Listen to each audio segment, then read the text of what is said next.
Buenas, en este video voy a enseñar cómo hacer el cálculo de la templabilidad del diámetro crítico ideal para, para cualquier acero que nos den su composición química mediante la norma ASTM A255, en este caso del 2002.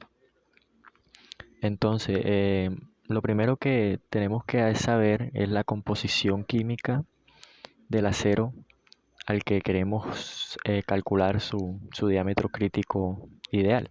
Entonces, en este caso vamos a suponer este acero, un acero con una composición que está acá.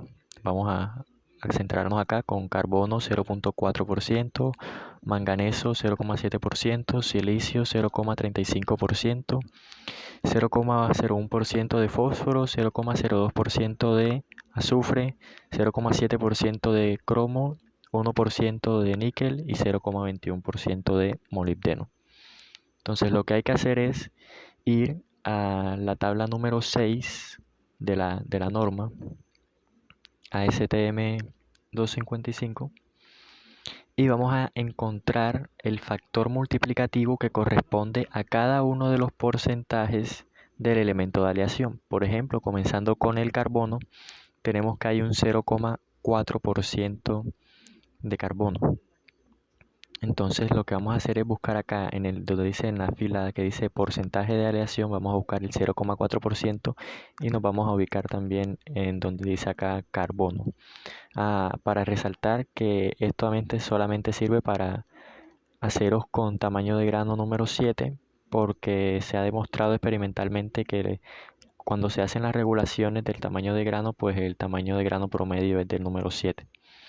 Entonces sería buscar acá 0,4, aquí está 0,4 y con la primera columna que le corresponde al carbono, entonces el factor sería 0.213.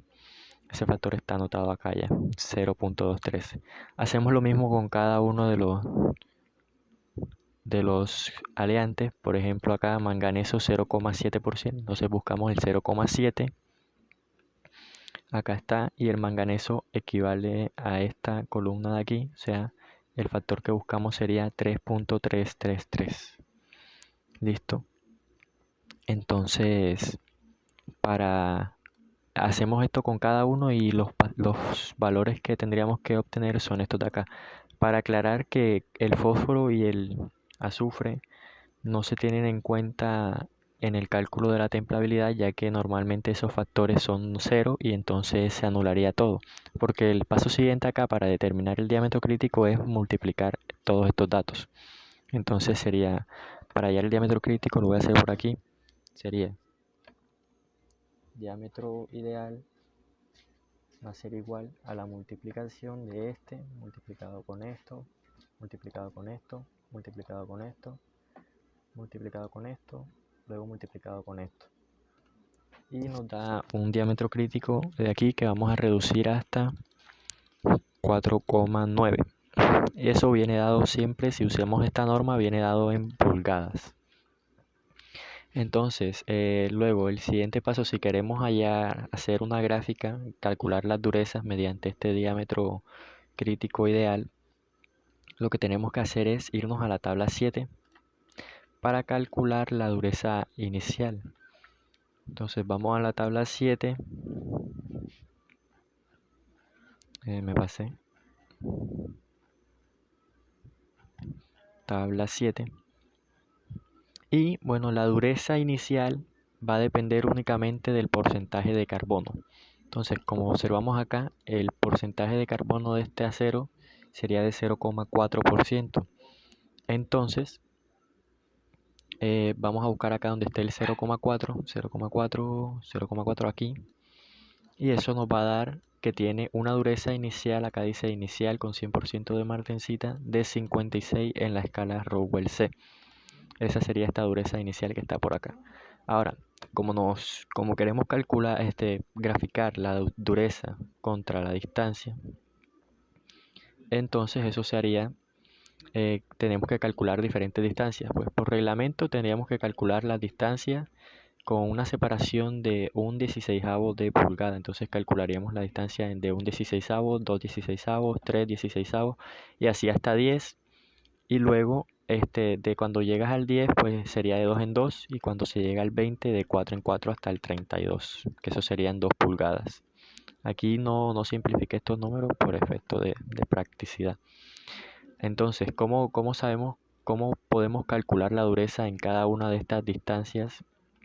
Pues habría que hallar un factor divisor. Ahora, ese factor divisor está acá en la tabla número 2. Y se calcula mediante el diámetro crítico ideal que ya habíamos calculado. Entonces, en la tabla número 2 tenemos aquí los factores de divisores para aceros que no contienen boro y están en pulgadas. Entonces, como el diámetro que nosotros tenemos está en pulgadas, pues sería acá buscar el 4,9. Y si queremos saber la dureza, en una distancia de 2 entre 16, sería dividir la dureza inicial por este factor de acá, que sería 1.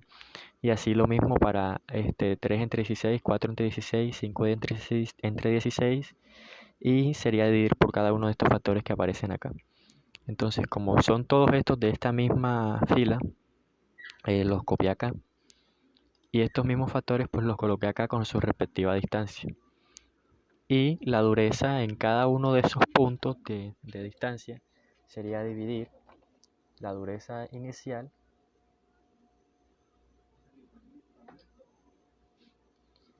entre el factor de división. Y acá arrastrando esto pues nos da acá estos valores de dureza. Estos valores se tienen que redondear hasta que sean enteros, porque la dureza es una propiedad que se mide en números enteros. Bien, teniendo esas durezas pues ya sería fácil hacer la gráfica en donde la dureza iría en el eje vertical y la distancia en el eje horizontal. Entonces acá haciendo esta gráfica simplemente sería ubicar los puntos. Aquí vamos a poner dureza y distancia. En el eje X irían las distancias, serían estas de acá. Y en el eje Y irían las durezas, que serían estas de acá. Y eso nos da una gráfica de este estilo. Claramente habría que corregir los ejes, pero en este video no se hará por efectos prácticos. Muchas gracias.